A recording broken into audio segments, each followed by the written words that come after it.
Hello and welcome to the United Stand. Lots to talk about. We will be doing Skype tonight, so you will be Skyping in and giving us your thoughts on what has been a big day for Manchester United. Lindelof officially signed, if you saw my video an hour ago. We've also got to talk about Morata, a little bit about Bale, a little about Perisic, and then we'll be taking your calls as well. So lots to get through, and let's crack on with it. Have you ever noticed those people who do live streams who spend ages looking at it, waiting for it to start?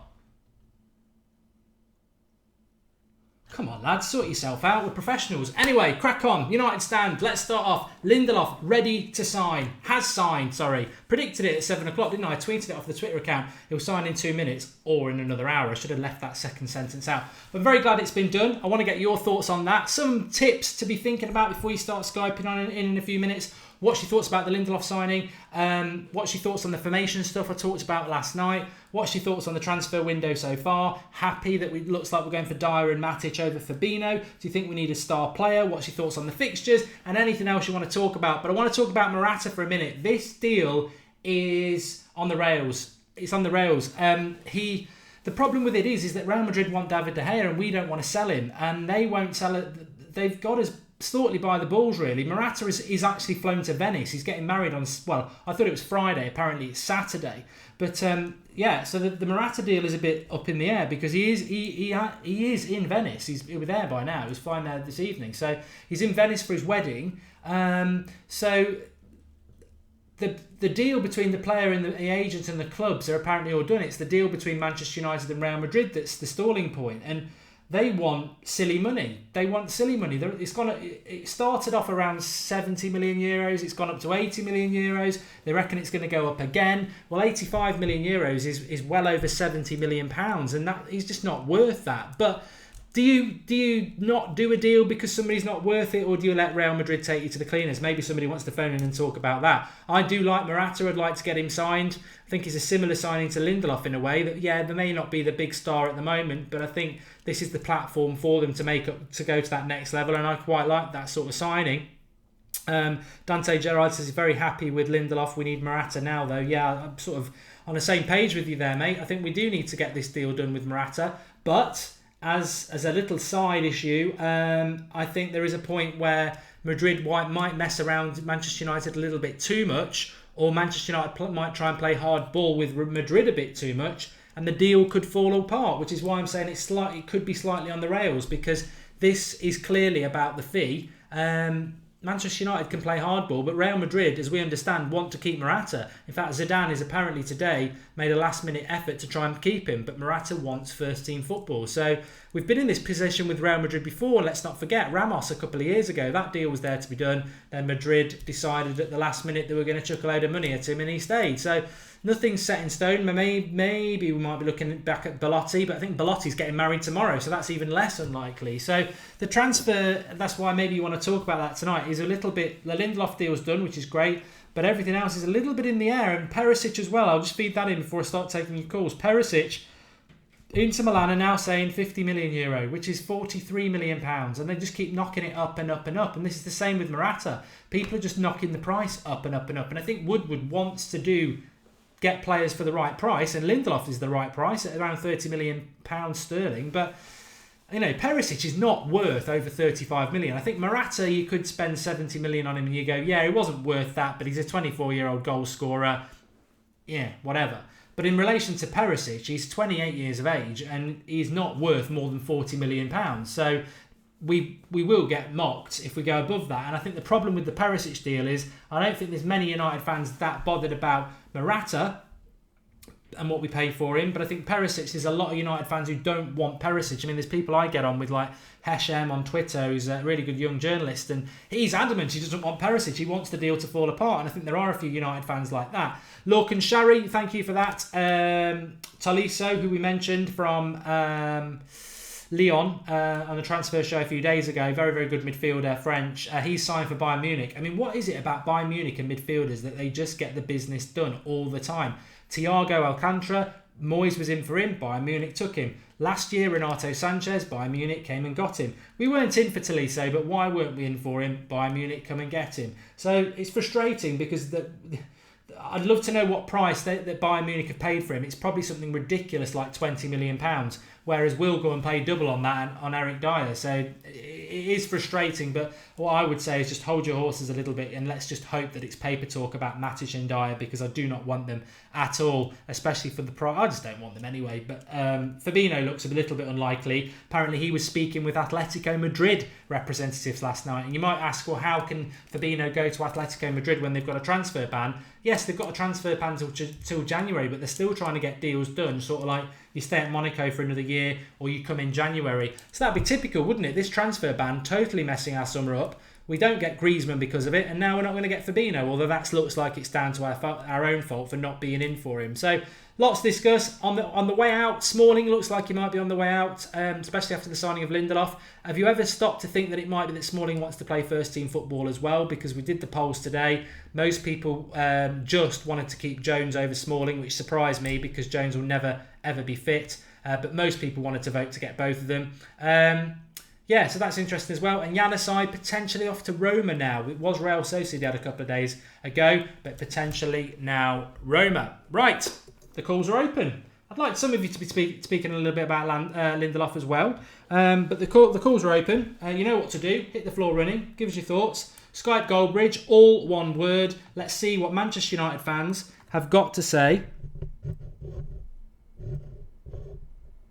I always get a little bit worried because Skype didn't work that well, did it, the other day? But Skype Goldbridge, all one word. I'm waiting for people to start Skyping. I can't really see many people at the moment. I've got one now. Let's hope it'll work.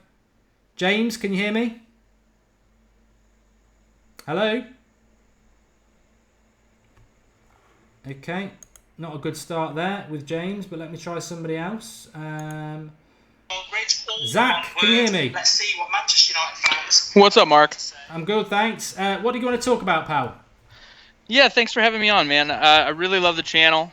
Been a big fan. It's nice to have something because I'm from the States, so it's nice to have something to be able to listen to try to get news because there is not a lot of English football fans around where I live.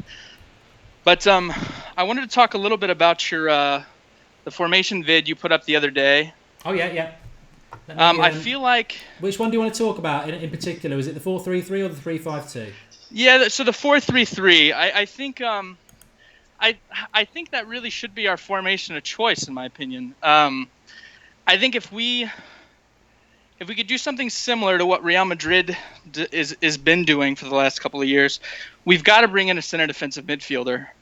I think Fellaini and Carrick in that role it's a joke. And if we could bring in a guy like Fabinho or Regan Angolan or a type like that could really come in and make that role his own, it would free up Pogba and Herrera to kind of run things sort of in a similar fashion to Modric and Kroos. I think Herrera could sort of play that deep lying role, and Pogba would be free to kind of move around and do what he needs to do Pogba things. If you watched his match against England, it was terrific. But yeah, he needs that freedom, doesn't he? Yeah, he really does. And I think the reason he doesn't have that is because we don't have a holding midfielder to give him that freedom. He's always got to track back because he's trying to help out because our left center back role was so sketchy this year. It was never consistent because nobody could stay healthy, and I think Lindelof will help that. And if we could bring in a center defensive midfielder, I think it would free him up even more to kind of play that open role and be able to create things. And I just feel like that formation with you put a guy like Perisic on the left who stays wide and a guy like Mickey on the right who cuts inside. I think that gives us a lot of balance and attack as well. And then hopefully somebody of Morata's quality will get brought in and we'll have a striker we can depend on too. But I think that formation really would work for us, and I could see a team like that winning the Premier League because I think this Conte 3 in the back stuff is going to get found out by good managers like Mourinho this year. Yeah, I mean, Chelsea have had a week. People forget Chelsea had a week off every game, so he's not going to be able to do that. They struggled a little bit over Christmas when it was more intense, and with Champions League football, they won't be able to do that. They'll knock themselves out. The only thing I would say is, do you think I put the lineup there from last night and the formation? Do you think we will sign, or do you think that team sort of misses a real sort of a star player in the attacking team? Somebody who's like one of the best in the world. Well, so I think people are forgetting how good Mkhitaryan is. He just exploded his second season at Borussia Dortmund, and that seems to be what Mourinho teams do in their second season as well. And if he puts up numbers that are even close to the numbers that he put up at Borussia last season, he is the Galactico. I mean, and I think, I've heard people talk before on this channel about the fact that, Mourinho is hard on players that he knows he can get something out of. And I think he believes he can get something out of Mkhitaryan. That's why he was so hard on him last year. And so I just think that he's going to come in this season and hit the ground running, whether he's out wide in a 4-3-3, whether we try to play some kind of formation where he gets to play cam or whatever. I really do think that our offense can flow through a player like that. And with Pogba, I mean, it's almost similar to, I know we don't like mentioning Griezmann on this channel, but it's almost similar to, what Griezmann does, because I think Mickey flows in and out of channels. He moves around. He's a guy that could play out wide on the right, but oftentimes he's going to come inside and play a lot of 1-2s and those types of things. And so I think that he could be the Galactico this next season. Yeah, I'd agree. I think Mkhitaryan next season is a player to watch. Is it your first time calling in, Zach? No, I was on a few months ago, but like I said, I really like the show, man. Thanks for having me on. No worries. And where are you calling from? From the States. I'm from the Midwest. Brilliant. Okay, well, great call. Thanks for opening up for us, and please do call in again. Yeah, take it easy. Cheers, pal. I'd agree with that. I mean, it's all about opinion, and I liked the Mkhitaryan point because I think a lot of people don't realise or forget that he didn't have a great first season, but he'll be very well versed in the way of Mourinho and the Premier League now, and I think that will be a massive boost for Manchester United. Lorcan Sherry says that Matuidi would be a good signing, which he would. I would agree with that. And also, let me just pull that over to there so I can sort this out. I just want to do something which we like to do. Where is it? Okay, so I'm just going to put the One Football app is something that we use quite a lot on the United Stand now. Just want to see if there's any news on United. See what we're following. The download link is in the video description. Sorry, and let's have a look if there's any Manchester United news while we're live. So you can follow Manchester United on the app, and it gives you stats on players and that. Let's have a quick look. Lindelof claims. Is there anything about Lindelof? My position is centre-back. No doubts for Lindelof over Manchester United role, which is quite interesting because I heard some people saying about centre defensive midfielder. Victor Lindelof. Yeah, it's all about Lindelof. The reason I'm using the One Football app is because when you're looking at players, it's quite a good thing to look at, and like I say, you can it's a free download through Android. There's no sign-ups, no betting or anything like that. I know people have moaned about us being linked to those sort of things in the past, but none of that anymore. This is just a good app that we use that you can download for free. They've asked us to sort of link up with them a bit over the summer, which we're happy to do. But a lot of you had said, can you look at Jesse Lingard's stats? We had a laugh at Fellaini's the other day. So Jesse Lingard, that might surprise you. He's actually going to be 25 in December. He's not youth. A lot of people think he's young. He's 25 in December, Jesse Lingard. I get fed up of people saying, oh, Lingard's got potential if he just bulks out. I mean, what 25-year-old suddenly bulks out? I think he's just going to be a skinny man for the rest of his life, unfortunately. I do agree if he did bulk out, if he added a few pounds on that right-hand side, he might be more of a threat, but he's too lightweight, isn't he? But yeah, 25 in December. But let's have a look at his Europa League stats, because he played quite a few games in the Europa League. And he might surprise you there. He played 10 of 15 games in the Europa League, an 87% pass accuracy. Tackles won, 71%. Duels won, 42%. Yeah, not too great. But distribution, as I said, pass accuracy at 87%. And his shot accuracy was 58%. So actually, in the Europa League, it wasn't that bad. It wasn't bad at all. But so that's Jesse Lingard. But I wanted to just bring our man in. Lindelof before I take another call, because that was the whole purpose of this, really, just to see what we're getting with Victor Lindelof, because the importance of Lindelof, I cannot underestimate it. I mean, I think the Champions League is the most pertinent stats to use, really. You could do Benfica League, Portuguese League, but the Champions League is where you want to measure him, really. And for a centre-back to have an 86% pass accuracy is exceptional, absolutely exceptional. Tackles won 80%, which is very good. Aerial duels won at 55%. It's a bit deceptive because aerial duels tend to be quite low, whether it's, Zlatan's are quite low. Zlatan's around 55%, so you can't really learn a lot from a stat around aerial duels, to be honest. But passing accuracy, 86% is fantastic for a defender. Obviously, goals don't really matter. But I just wanted to touch on that, Lindelof, because I think he's a very, very good signing. And if we look at his info again, he's 22. He'll be 23 next month, which is perfect, absolutely perfect. And the other thing I wanted to have a quick look at is, don't know whether it's got it. World Cup. So he's played 5 games out of 6 for Sweden internationally, and look at his passing stats again. Absolutely fantastic for a centre back. Goes up to 90%. Have we got his defensive? What's his defensive? Oh yeah, tackles won 50%, duels won 64. He's actually got quite a high aerial duels won in the for Sweden. But yeah.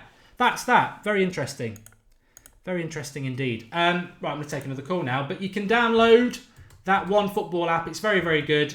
I get notifications. In fact, that's where I got my notification that Lindelof had signed. I was looking on Twitter, but I got it through OneFootball. So you can get notifications from Manchester United on your phone or something like that. And if you want to check player stats and everything, it's very good. It's a free download. Link is in the video description. But let's take another call now, because lots of people are calling. Let's try Frederick. Oh no, he's gone. Oh, he's back. Frederick, can you hear me? Yes, I can hear you. Great. You're live on the United Stand, mate. What do you want to talk about? Yeah, I guess I'm one of those guys that are not that positive to Jose Mourinho. Okay. Tell us why then. Yeah, I don't think that United really have any chance of having their own play. It's always parking the bus, I think. And are you a Manchester United fan? Yeah, I've been United fan since early 90s, and my favorite player was Lee Sharp. So, but I think it's a big problem for United to have Jose Mourinho and the tactics that he uses. Okay. So you cleared a couple of things up there. United fan from the 90s, from the days of Sharpie. So you not that you have to be that far back of a fan to have an opinion on it, but I'm intrigued by that. So you say it's about parking the bus. Did you want Jose Mourinho as our manager last summer, or is this something that you've made? You gave him a chance and you're not happy with the tactics over the last season? I didn't really. It was difficult for me because when Ferguson quit, I thought that we should get Jose Mourinho. I really thought that, and I didn't see any problem with us with him not playing entertaining football, and that it's just about winning. And I thought that was much with Ferguson also in the end there. It was about winning. We didn't play that good, I think. Yes. I mean, do you not think... I mean, I am a fan of Mourinho's. I accept that the football at times was quite boring towards the end of the season, and I don't agree with some of the things he did, especially some of the excuses he made about fatigue, because he could have signed players in January and he let players go. But do you not think that now he's had a full season, he's going to sign the players he wants, he's going to get rid of the players he doesn't want? Surely another season just to see. I mean, if we have the same again, then you may well be right in a year's time. But do you not feel optimistic that he might, because there were good games last season where we played well? Yeah, it was some good games, but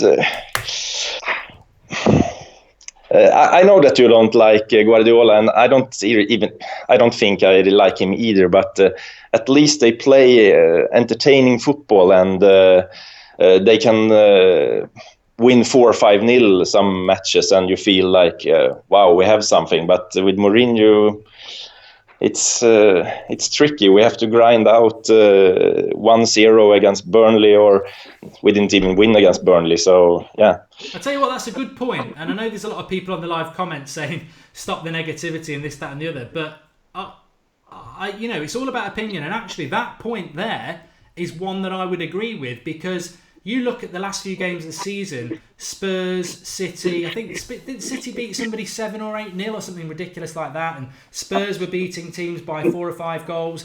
United, even, it's not just a Mourinho problem, it's definitely a Moyes and Van Gaal problem. United never ever looked like they're going to beat. I know we did beat Leicester at home that time, and that was over at half time. It was unbelievable, but we don't really look like a side for the last 3 years that's going to ever pound anybody. We might dominate a game and win it 1 or 2-0, but I would agree that is something that United need to get back to. But again, I would defend Mourinho and say, look at the amount of chances that our strikers missed last season, like Zlatan especially. If they'd have put them away like Burnley, like you said, we should have won that game 5 or 6-0. I just think the players let him down a bit. But where are you calling from, Frederick? From Sweden. Sweden. So what's your thoughts on Lindelof? Have you watched a lot of him? Is he a good player from what you've seen? I mean, I certainly think he is. Yeah, actually, I was to Lisbon last year, and I went to see Benfica. I'm no Benfica fan. We just go with some friends and see football all around the world. And so this time it was Lisbon, and we saw Benfica. And I have only seen him in Champions League and so on, so I don't really know much about him, and seen some Swedish games, of course, and he looks really composed, I think is the word in English. Brilliant. Okay, well, thanks for calling in, Frederick. Really good points, and I do like it when people come on the show and honestly give their opinion. So please do call in again. Thank you very much. Yeah, thanks. Thank you. I personally like those sort of calls. I know everyone on the live comments was moaning, but that, everyone could phone in and just say Lindelof's great, we'll sign Morata, or somebody could phone in and come up with something that's bothering them. And there are people out there who are a bit bothered about that. And I think there's always a gem of a bit of information from a call. I think the first caller mentioned Mkhitaryan and how next season we might really see a different player because we didn't see the best of him last year. And I think that call from Frederick, over the last 3 years, when do we ever look like we're going to pound a team or could pound a team? Yet City, Spurs, even Chelsea, even Liverpool, even Arsenal, that some days they will beat somebody 4 or 5-0. We never look like doing it, and we used to be the identikit of doing it at times. So I think it's something we need to improve on, and I'm sure Mourinho wants to improve that. I mean, if we'd finished the chances last year, we would have beaten teams 5 or 6-0. It comes down to the players as far as I'm concerned. But yeah, good call again. Let's try Richie. Can you hear me? No, he's gone. I don't know why he would go. Maybe hung up. But we'll try somebody else. Oh no, I might be able to get him now. Richie, can you hear me? You're back in. Yeah, can you hear me? Yeah, just about. Okay, great. Yeah, so my question, well, it's not really a question, it's more of a bit of a rant. Okay. Is basically Man United, one of the biggest teams in the world with so much money, and we just seem to be going for subpar signings. We don't seem to be trying to stick with the level of Real Madrid and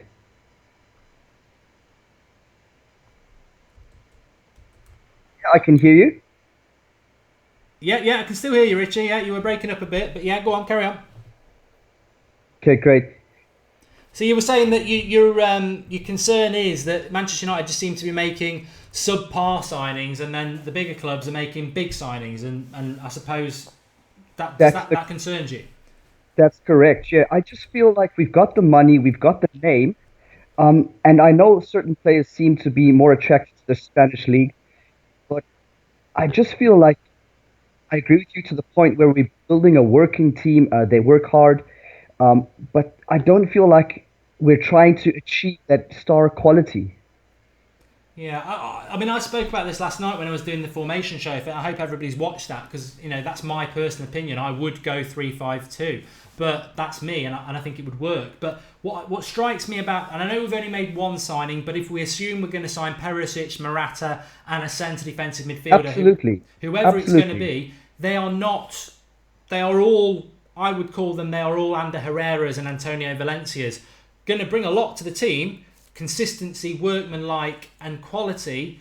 But where is the Pogba signing? I suppose where is the one that everyone's going to stand up and go, wow, that's a. I mean, Morata will score a lot of goals, but if you signed Mbappe, the world would go, wow.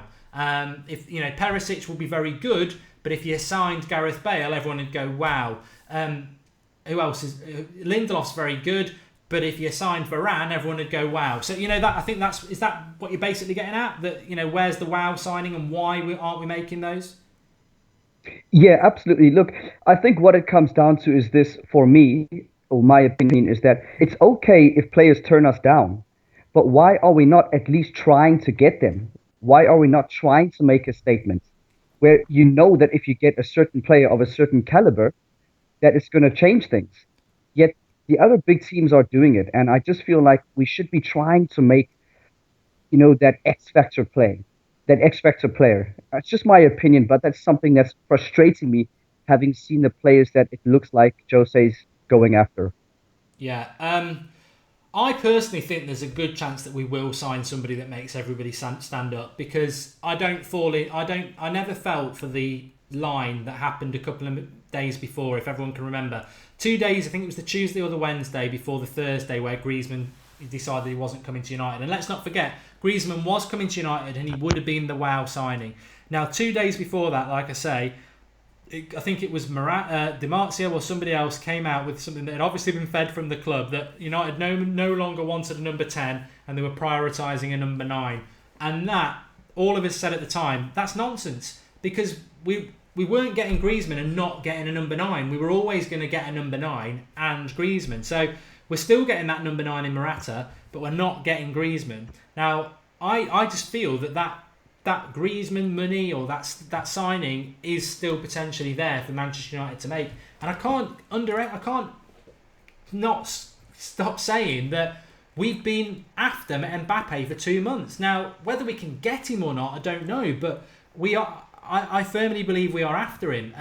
The problem, Richie, is like you say at the start, is it might not be that whether we're in for them. It's the same old story that we've had for the last we had it with Ronaldo. His dreams to play with Real Madrid. He's at United for a few years, but his dream was to play for Real Madrid.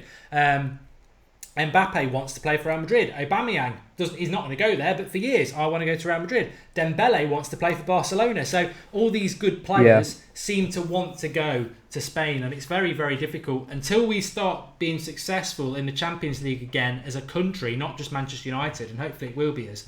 I think we're going to struggle to pull those players in. But without those players, you're going to struggle to win Champions Leagues. Yeah, absolutely agree. Thank you. There was a bit of a delay, so it was quite hard for me to hear everything, but I got the gist of what you're saying. So I'll let you carry on. And I'm from South Africa, so just a shout out from South Africa. Thanks so much. Love the show. Just started watching and looking forward to many more YouTube live videos. And just a quick one. Did you find us through YouTube from South Africa? Yeah, you're actually right from the top. You're at the top. It's yourself, the United Stand, and then I think it's the Terrace or the Football Terrace. Those are the two that I seem to watch. But yours is on the top every time I look for news or anything like that. So, yeah, you're right. I actually just subscribed today. So, cheers, mate. Thanks very much. And please do call in again. Thanks so much. Take it easy. Bye. Thank you. What was I going to say? You know when you ask a question and you wish you hadn't. I mean, I liked the bit that we were on the top, but when he mentioned the other channel, oh, God. Let's just say the less that's said about old Terry, the better. And I've heard he's now in the know. All I would say is I'm in the know, and everybody in the United Stand's in the know about that bloke, and he is full of crap. But if you want to watch it, it's up to you. But everything he says is total nonsense. He ran a fake agent account for about 3 years until he got uncovered a month ago, and now he's pretending he's in the know. But you know what? In fairness to him, there is so much crap on Twitter. You know, there are accounts that you don't hear of all season, and then they kick in May. I don't know whether this is a real one, but let me just throw one from the top of my head. MUFC number one source or MUFC agent or something like that. Then you never see them during the season, and then they kick in, and everyone starts believing it. There was one today. It was a fake Craig Norwood is a photographer, Manchester United, and a fake Craig Norwood account put out at about 6 o'clock tonight. Lindelof will be made official at 6:30, and Morata will have his medical and sign on Sunday. And I read it because somebody retweeted it, and I replied, and another United account, quite a big one, retweeted it, who we know, and I replied to it and said, delete it because you're going to make yourself look an idiot because it's from a fake account. But then it wasn't just them, it was all over Twitter, and people are believing it, and it starts off with a fake account. I mean, I just happened to see that, but it is nonsense. It's nonsense, absolutely full of nonsense. I am going to take another call, but I'm also wary, very wary that we've had a few super chats, and I do not want to miss any of those because obviously people are making contributions, and I know who's that? Sophie Alice Baxter, bit of a blast from the past there. Goldbridge. Okay, so we've got Nicholas Anderson. Thank you, Nicholas. He says, remember Jose saying about a nice surprise in relation to signings, and we all know how Woodward loves a Galactico. Just saying, yeah, you know what? Woodward does like a Galactico, but you know that Mourinho nice surprise thing? I'm sure I read that somewhere 3 weeks ago because I even spoke about it on a show. But somebody emailed me, and I'll always be honest with you. Somebody emailed me and said, Mark, I reckon that is a fake quote. I was just talking about stuff there. I think it's a fake quote. And I went, no, I've read that. I'm sure I read it somewhere. I've searched for it and I can't see it anywhere. And I know when it was from around. And maybe it is again. I've seen it on an account that I trust. And maybe they've had the eyes pulled over their... But I can't find where Mourinho said nice surprise. So if anyone has it and seen it, I assumed that was true. But I think even we might have had the wool pulled over our eyes there. I hope it is true. Mourinho motivations, made a contribution, says, how many trophies will we win next season? As long as we win the Premier League, I'm not bothered. Nihal has made a contribution just to ask me any updates on the baby. Tomorrow could be a big day, as could Friday. I think it's going to happen in the next 2 or 3 days, which may mean there's no live show at 8:30 at one time over the next few days. But I've got my phone. I've got my portable Wi-Fi, so I'll always find a little bit of time. But if he's born around 8:30, I'm not going to be live, but I will update you, so don't worry. Nick Pope's made a contribution, thank you. Daha Darrett says, Mark, how many English players do we need to have in Manchester United? I really enjoy this show. Nicholas is from last night there. And, yep, what we got here? De Gea will come to Madrid if both Hammers and Morata leave. That was from last night. And Mukand says, Mukand Haral says, Mark, last video with formation. What is lacking in the lineup is a true leader like Rooney. Oh, no, we did talk about that last night. So, okay, we've caught up. That's great. I'm going to take another call now. Let's just grab someone. Loads of people calling in. So, I quite like this name. Hello, can you hear me? Is that the Prince of Darkness? Hello? Who's this? You just fancied...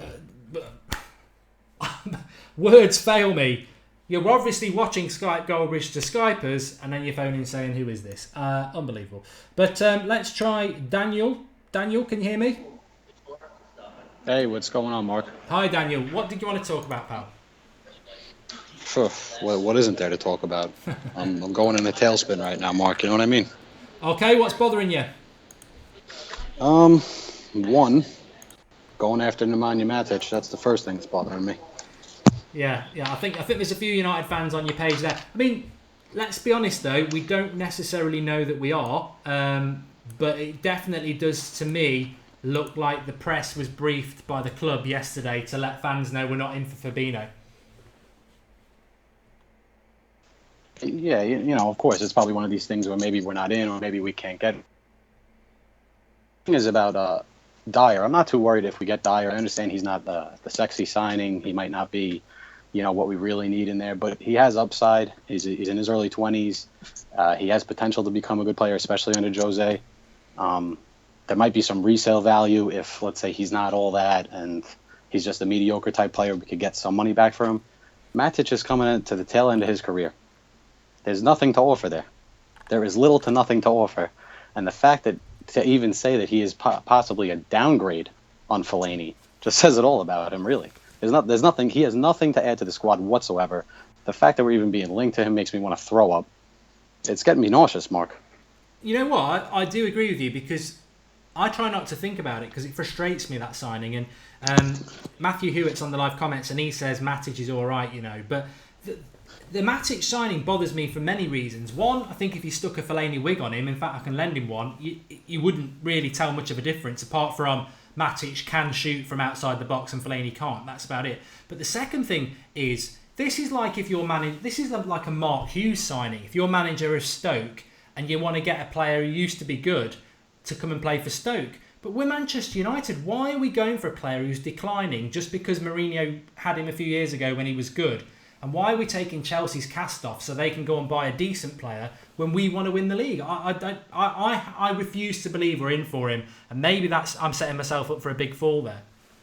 I totally agree, and I hope we aren't either. But just the fact that it's been considered. I remember it was even being considered in January that they were trying to link back up him and Mourinho because it's a player he knows, it's a player he likes, it's a player he trusts. And you know what? I'm just not having any of that because we're Manchester United. We're not an also-ran club. We don't take any scrubs from any other clubs. That's not what we use. This isn't, it's like taking a bunch of reused condoms, pardon my French. We don't want any of it, Mark. We don't want any of it. We don't need any of it. We need players that are going to be... I have no problem with a guy like Dyer or a guy from an unknown club, maybe like a Nainggolan, because he's never played at the top level, and he's going to come here and give everything he can and just feel privileged to wear the shirt of Manchester United. I'm an absolute Fellaini hater, but he understands what it's like to play for the club. He just feels lucky to play for the club. A guy like Matic, who's been at Chelsea, what is he possibly going to offer aside from giving the fans a headache? There's nothing to offer there. Yeah, he's an uninspiring signing, that's for sure. And what do you think about... I first spoke about Morata at the start. A few people might have missed it, so just to give him a little bit of a brief while you think about it. Morata looks like it is being held up by Madrid wanting lots and lots of money. And the fear with that is if United play hardball, Madrid might not sell. And if United play hardball, they might walk. Do you think it will happen? Have you got any concerns about how much we might end up paying for him? Is he the sort of striker you want? Don't care how much we pay for him. As long as we don't let De Gea go, I'd rather we pay... If we wind up paying £90 million for Morata, I'd rather have that than paying £70 million and them getting De Gea eventually. There's no hardball to be played here. You don't give up the best goalkeeper in the world. I don't care who it's for, unless you're getting back a Ronaldo or a Messi in return, and Morata is neither of those. Yeah. When it comes down to that, it doesn't matter what we have to pay for the guy so long as we sign him. If it means going to an alternative, then it means going to an alternative. I know it's only June, it's not even July yet, but to be fair, I'm not in panic mode yet, but we're running out of time because the July is going to come in 2 weeks. Then it's the preseason tour, then it's the Super Cup, then you're in the start of the season, and who's going to be around then? If these guys like Morata want to, again, pardon my French, if they want to fuck us around or the club wants to screw us around, then I'm not having any of it. I'm not having any of it, Mark. And Mourinho, I know he said he doesn't want to pay attention to any football. He wants to go on holiday. He wants to rest. He gave Woodward the transfers. If come July 1st these guys aren't in, he needs to get off his ass, whatever beach towel he's laying on, come in, sign the players we need, and we need to go forward with the season. We're back in the Champions League where we belong. We need to be challenging on all fronts, not just the Premier League. And having guys like Alvaro Morata mess us around, or clubs like Real Madrid mess us around, it's just I'm beside myself. The fact that we're even having this conversation. We should go out there and whatever it costs, throw the money around. I'm just using it as an example. I know we're not the same club, thank God, but like QPR when they got promoted to the Premier League, yeah, they signed a bunch of kind of over the hill players, but they spent the money just to bring them in. They spent the wages just to bring them in to kind of almost become recognized. Now, none of the players worked out, but that's on a scale of QPR. We have billions of dollars, millions to spend in the transfer market. You could get whoever you want, and the fact that we're not is a little worrisome. Okay, you got it. Sorry to interrupt. Yeah, good points, Daniel. Anyway, phoning from New York by any chance? I'm calling in right from New York, Mark. Brilliant. Okay, well, thanks for calling, and please do call in again. All right, Mark. Thanks. Cheers, pal. Sorry. Great call. Really enjoyed that. I was just thinking the gem from that call for me. There was some good points, but the gem for that one really was that you do see a lot of people saying it's only June. There's loads of the transfer window left, and I think when you're experiencing the transfer window, and by experienced I mean football fans who've experienced a lot of transfer windows, I can tell you now categorically most transfer deals are done by now and announced in the first week of July. Effectively, the transfer window is done by the 10th of July because we will be off to America on the US tour. And yes, you can sign players, but they don't really happen. Pogba did, but they don't really happen when you're on tour. And then you get into August, the season starts, and that's when Wenger signs all his players in the last week of August because he's not planned and he's panicking. So the decent signings and the proper deals are, and Pogba was actually sorted out way ahead of the start of July anyway, as we know. It was just marketing, as was Zlatan, as was Mkhitaryan, and as was Bailly. So these next 3 weeks are the big key 3 weeks in relation to all the signings we're going to do.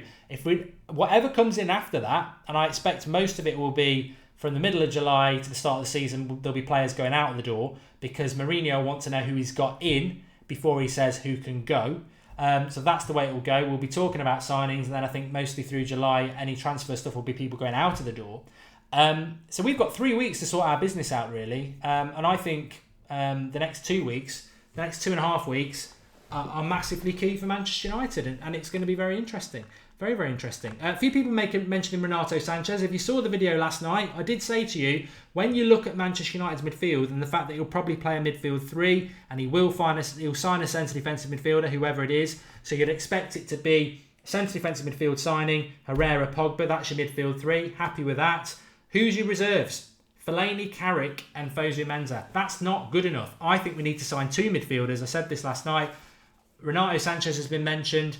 Even Ross Barkley. I think we need to go and sign 2 midfielders. A centre defensive midfielder and somebody who can sort of be backup for Herrera or Pogba, because I don't see Fellaini as really decent backup. Michael Carrick is basically the backup for the centre defensive midfielder, maybe play 5 games a season. And Fosu Mensah maybe isn't even ready, maybe needs a loan. So I think we need to sign 2. That was my big concern from last night. It's all right saying he only needs 4 signings. I think we need at least 6. Because I think we need a centre-back, which we've got, a striker, which we're going to get, a left winger, which we're going to get, a centre defensive midfielder, which we're going to get. I think we need another midfielder, and I would say we need another striker as well. But we'll have to wait and see, won't we? We'll have to wait and see. Let's take another call. Who are we going to take? Lots calling in again. Who are we going to go for? I was told to look out for somebody tonight, but I can't see them. Mad Marcus said, look out for such and such. They're going to be like this, and I cannot see them. They're okay. Let's try. I'm just going to click one at random. Stephen, can you hear me? Yes. How you doing, Mark? I'm good, thanks. How are you? Doing good. I wanted to talk about the formation you put up the other day. Okay. It was a back 3, I believe. I can put it on the screen for you now. You probably won't see it for a few seconds because you're probably a few behind me, but just for everybody at home. So this was the formation I'd like to see United playing based on the signings I believe that we will make. And yeah, it's a back 3 of Bailly, Lindelof and Blind. Valencia and Perisic basically providing you the width. Matic or Dyer or whoever we sign with Herrera. Pogba slightly in front of that. And then 2 forwards of Morata, and I've got Rashford. Yeah, I absolutely love that. I think that's way more attacking, way more beautiful play of football and all. Yeah, I trust that back 3, but I would say Rojo would be the better option than Blind. Oh yeah, especially definitely. I'm only doing that until Rojo's fit at Christmas. I would totally agree with you. Yeah. Yeah, that's definitely a stronger back 3. I would trust, especially with the hand goal. Go ahead, and Valencia can always drop back and Rojo can either move over or you put Blend in to be more defensive. But that whole Matic and Dyer, I have no idea what they are talking about. That is such a bad idea. I would take Mata over them any day. Yeah, I mean, I think we're all in agreement, really. I don't know where I do know where this Matic Dyer thing's come from. All I would say is, as I take that away, is hopefully, and we do get it a lot in the UK, nonsense in the papers. And I hope it is nonsense, because I don't want any of them. I'm clinging on to what I heard from Di Marzio 6 weeks ago, and he said that United's priority for centre defensive midfielder was Radji Nainggolan from Roma, or Fabinho if he doesn't get Nainggolan. And I would hope it is those. And I think Toni Kroos was mentioned as well, but we're no way going to get him from Real Madrid. Yeah, I was liking the idea of Kroos in there too. I just don't know who you would put with Herrera and Pogba other than someone like Amata, someone really quick, can get in and out really easy, turns, very technical. I can't see it. And, I love Rooney to death, and I want to say, like, he seems like the kind of guy that you tell him he's not good enough, maybe he could come back, but at this point, you can't really trust it anymore. And it's sad, but it's sad because actually I get to see Man United come to FedEx Field a lot in Northern Virginia, pretty much. I've seen them beat Barcelona, seen all the games over here. I absolutely enjoy it. For some reason, Rooney always scores when he's over here. But it's just not good enough anymore. And I wish him well, but maybe he can do something with the youth club, start him there, because he loves the team. That's the saddest thing. He loves the team. Yeah, it is sad about Rooney. I have been quite critical of him for a number of years because he's nowhere near the player I know. But it's definitely time for him to go. And I hope it does happen, because I don't really want Rooney sort of being a weight round our neck next season, because he's been given the opportunities and he's just not good enough anymore. And that is sad. But I think for him, his sake, and for Manchester United's sake, we need to part ways and turn over a new leaf. And who knows? I don't know what you think about James Rodriguez. I was speaking about him last night, but there is talk that James Rodriguez would like, I think it was this morning actually, I was talking about it, would like the number 10 shirt at Manchester United. Adidas would like him to have the number 10 shirt. But obviously, Wayne Rooney needs to leave for that to happen. Is James Rodriguez a player that you'd be excited about at United? Definitely. I think he's getting swiped over at Real Madrid. He's got so much talent, and I think he played a handful of games or something. Like, that's just ridiculous to me. Brilliant. Sorry. I think he's a great player. Especially with Pogba and Mata or Herrera, I think he would fit perfectly. You're breaking up a bit, Stephen, so I'm going to end it there. But thanks for calling, and please do call in again. No problem. Okay, no problem then. Cheers, pal. Bye. Thanks for that. I'm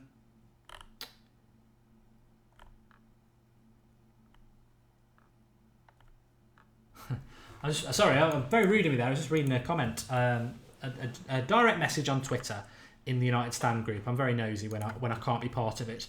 Ranuk Dash says, Mark Brozovic from Inter was linked to United for some time. He's not a bad shout at that centre defensive midfield position. Yes, we did talk about Brozovic, didn't we, in the international break in March, because we thought he was over. Mourinho went over to watch Ukraine play Croatia, and everybody was saying it was to do with Perisic, but Perisic didn't play in that game. So Brozovic was mentioned, and who knows, it could be Brozovic, but you know what? I don't think Brozovic is good enough for Manchester United. I think he's an okay midfielder, but again, I think I'd rather Perisic, because Brozovic is even more of a, he's good, but is he good enough sort of signing? It's again, it's another bit of a meh signing. I think that's the theme tonight, is that these signings are they're all well and good, but where's, we have got the money. We are Manchester United. We are in the Champions League, and this is a really good point as well. I don't know whether you lot are starting to feel this. I totally understand what Mourinho's doing. He's buying players like Herrera and Valencia type players because he wants grafters in the team that he can trust. But somebody said this the other day on Twitter, and I think it was a great comment. He said, has Mourinho had a bang on the head and forgotten we're in the Champions League? Because we all know we had a Europa League list and a Champions League list. And it feels like we're buying players off the Europa League list, and somebody needs to knock him on the head and tell him that we're in the Champions League, which I thought was quite a funny comment. But of course, Mourinho knows we're in the Champions League, but they are a little bit uninspiring. But I think in relation to Lindelof, he's about as good as we could get, because we were never going to get. Marquinhos has said he's staying at PSG. Varane is never going to leave Real Madrid, so it's difficult, isn't it, to get the sort of players that you want to get. I'm going to take another call.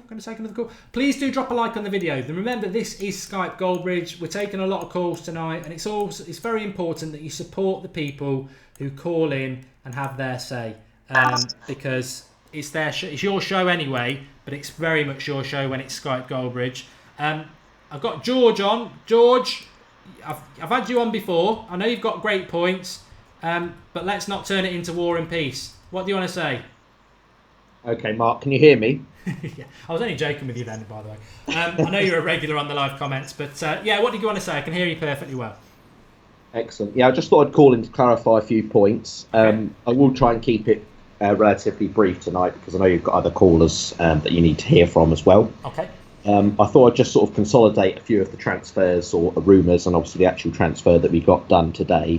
Just a few of my thoughts and feelings regarding them, if that's okay. Perfect. Yeah, go ahead.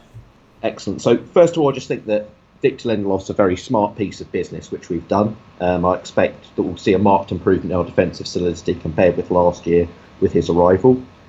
I haven't seen a great deal of him live, so to say. I know you've sort of watched him about 10 or so times live, but in terms of the sort of footage that I have seen of him, it does look like he does have excellent distribution, and there's also quite a few similarities with Eric Bailly as well, in terms of the way that he resolutely defends as well, in quite a robust manner. It's quite refreshing and reassuring, particularly since we will need that solid base to compete for the title next year. And I am particularly pleased, of course, that it does look like David De Gea will be staying as well, which I think really solves that goalkeeping conundrum that we would have had he, or hopefully, I say, because obviously we've got another two or 2.5 months or so to wait, but hopefully that De Gea to Madrid has been quashed now by the player, and that there will be no more talk of him leaving this year particularly. For me, I think we need to get rid of both Smalling and Jones. I've been saying that for many months as well. I just feel like neither is close to the United quality, and I've said that for the entirety of last season as well. Both Lindelof and Bailly have got that sort of characteristic of composure that's really imperative for a centre-back. Just sort of exuding that confidence, which I don't necessarily think is an acquirable skill. I think it's something that's inherent within centre-backs, that they will have that coolness and calmness. And I know there are a few reasons why some viewers or subscribers would keep either, but for me, neither's even remotely worth retaining for squad depth.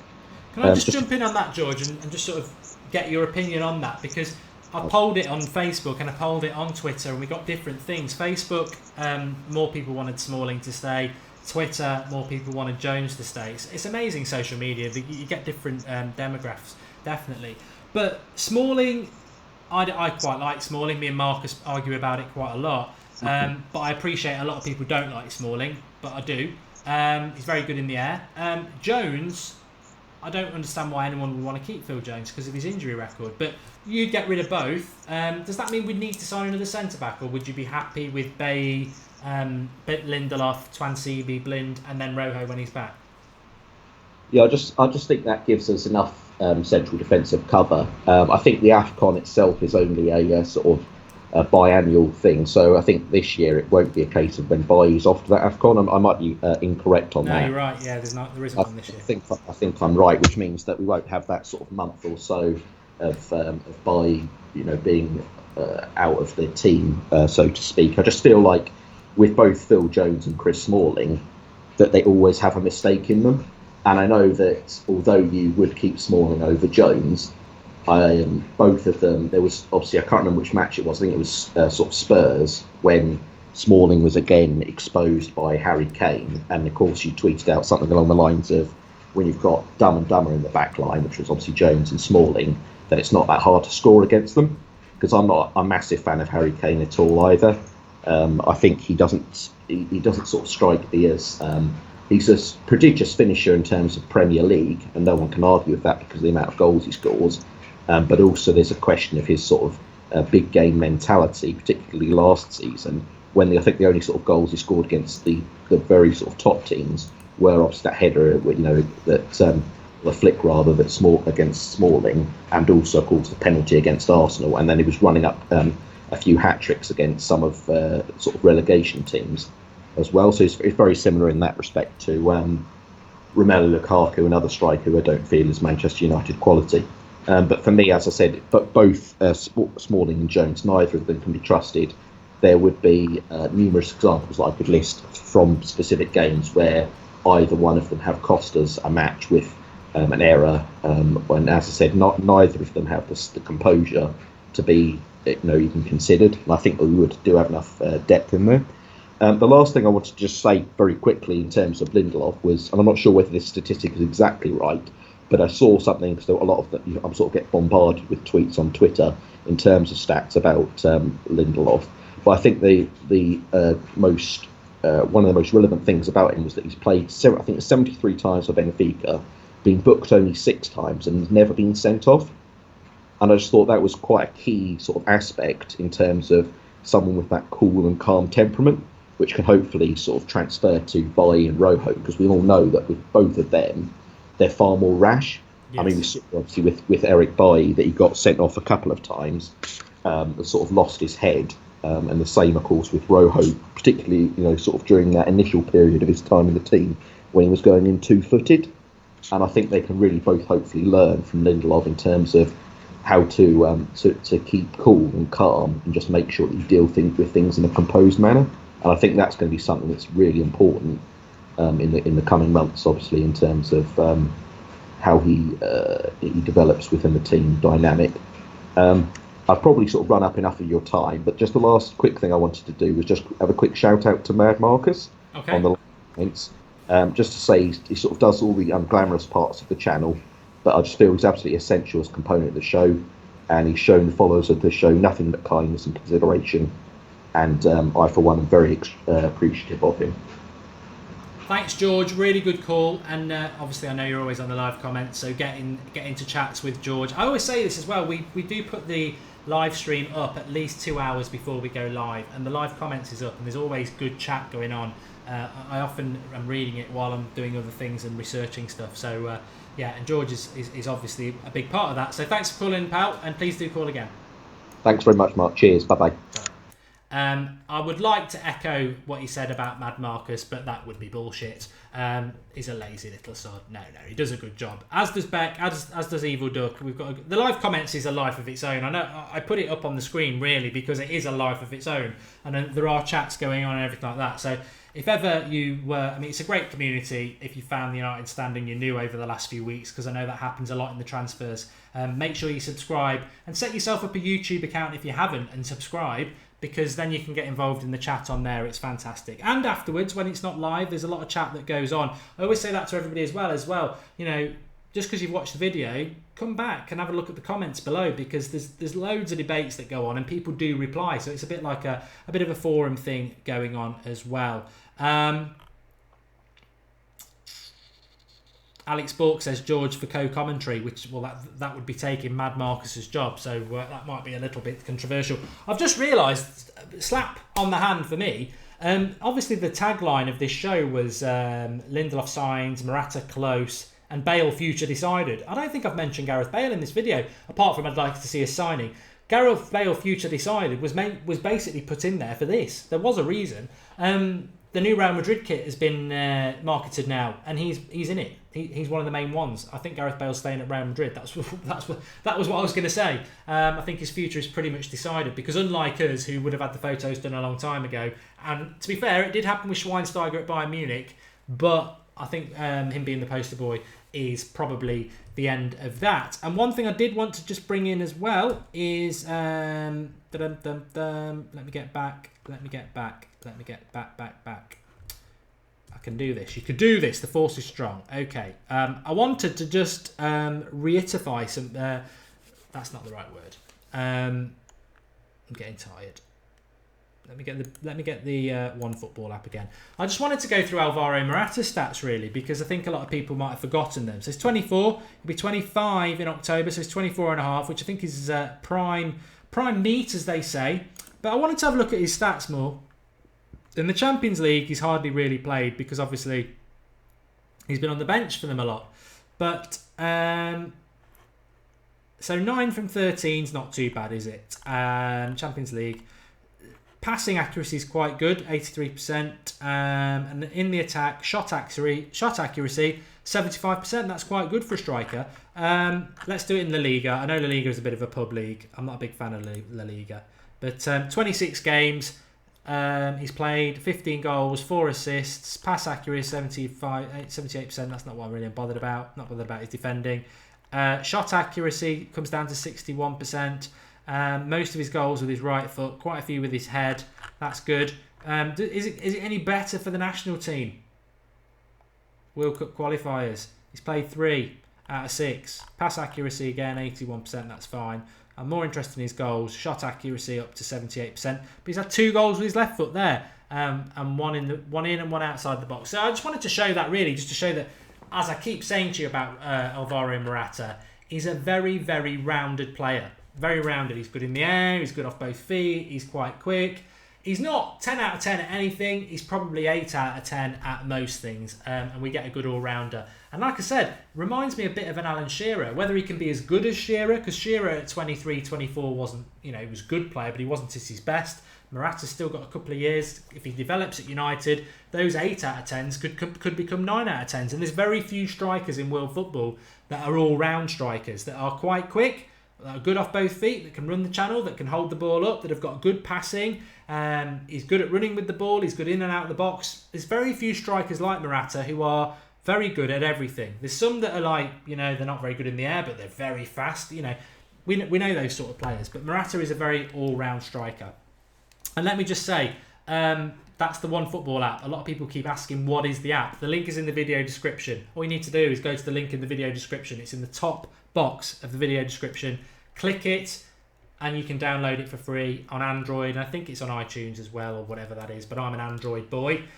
So yeah, download it. You'll get all your latest Manchester United news, and you can check all your players for stats. It's a very good app, and I've been using it the last couple of months, and they sort of want to link up with the United stand, which I think is a good thing, because it's free for you lot, and I really do like it. So yes, that's how you do it. Link in the video description for that.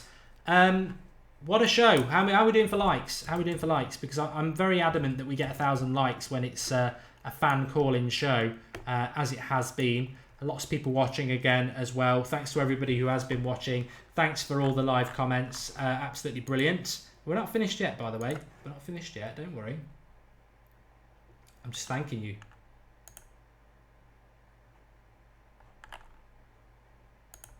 I just want to make sure that we haven't missed any super chats, which we have. Raul made a contribution. Thanks for that. Ranuk Dash did mention Brozovic. We didn't miss that. But Lorenzo van Matterhorn says, and thanks for the contribution, Lorenzo. He says, I agree with this caller. Lindelof is a very smart signing. Gives us an extra tool in terms of playmaking. Hoping to get into the show soon. Well, yeah, it'd be nice to get you on, pal. But yeah, I'm very happy with the Lindelof deal. And I think what a lot of people are probably not aware of is he is excellent at passing the ball out of the back. Absolutely excellent. He's got all the attributes of a centre-back anyway, but he's very, very good on the ball. And thanks to everybody who's liked the video, because we've gone over 1,000 likes now, which is exactly what I wanted to achieve. For everybody who's called in tonight, because they've been fantastic.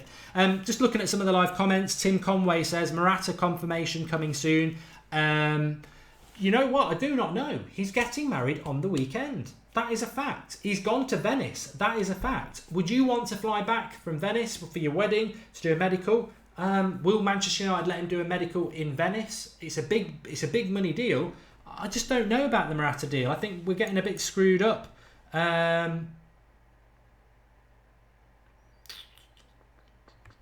Demos Irwin. Mad Marcus has deleted the comment. I'd be intrigued if that comment was true, but I'll take it as that it was false. Do you think Jose knows his target audience yet? Says Vince Chapman. Probably not. don't think Jose Mourinho spent much of his career considering his target audience. I think Jose Mourinho just does things his own way. But at Manchester United, you've got to know your audience. You've got to know your fans. You've got to know the way the club is. And I think he's adapted to that over the last season. There's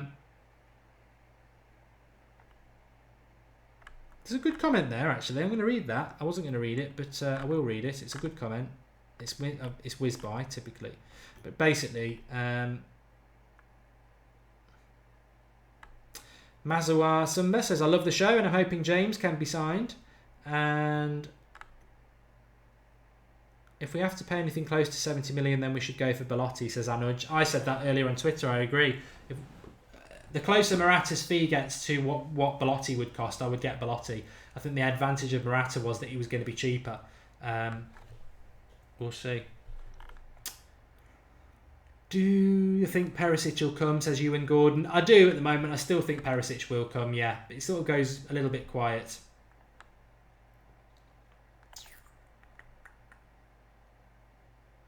I think RL James says, could we lose out on Morata as Real Madrid are pushing for over-the-top money? Anything can happen. I still think it will happen, but anything can happen. And I flip that around as well. Manchester United could do anything. We can do anything. In fact, I've got a video ready for you, actually, just in case my wife goes into birth when it should be a 8:30 show. I've got a special video in the library that I will put up for you if I can't do a 8:30 show, which I think you'll all enjoy, which sort of touches on all that lot. And Dan Miola, who made a contribution, who was on the show, he's made a contribution. He says, Mark, it's Dan from New York. Thank you for having me on again. Been here since 10,000 subscribers. Congratulations on 100,000 subscribers. Hashtag no reused condoms, which is basically what he called Matic. And on that bombshell, I think we'll call it a day. Thanks for everybody who's been calling in. Loads of you trying to get involved. I appreciate that. And we will do more and more of these shows because I think it's one of the best shows on YouTube, to be honest. And you lot make it what it is. So thanks to everybody on the live comments. You know, you're the stars of the show. And thanks to everyone who's tried to get in. I know it's frustrating that you can't always get on, but literally, you know, there's a lot of people calling in and we are working hard to try and find ways to get more people involved. We could just let people talk for a minute. Do you want that? Leave your comments, because we could just say everybody gets 2 minutes and we get more people on. But then you get a good caller and they get a good point and maybe you want 5. But don't worry, we're fully aware of it and we never ignore anybody. It's just, you know, it's just getting the right mix. Thanks everyone for watching. I'll speak to you all tomorrow. Transfer Daily will be back at its normal slot at 7 a.m. tomorrow.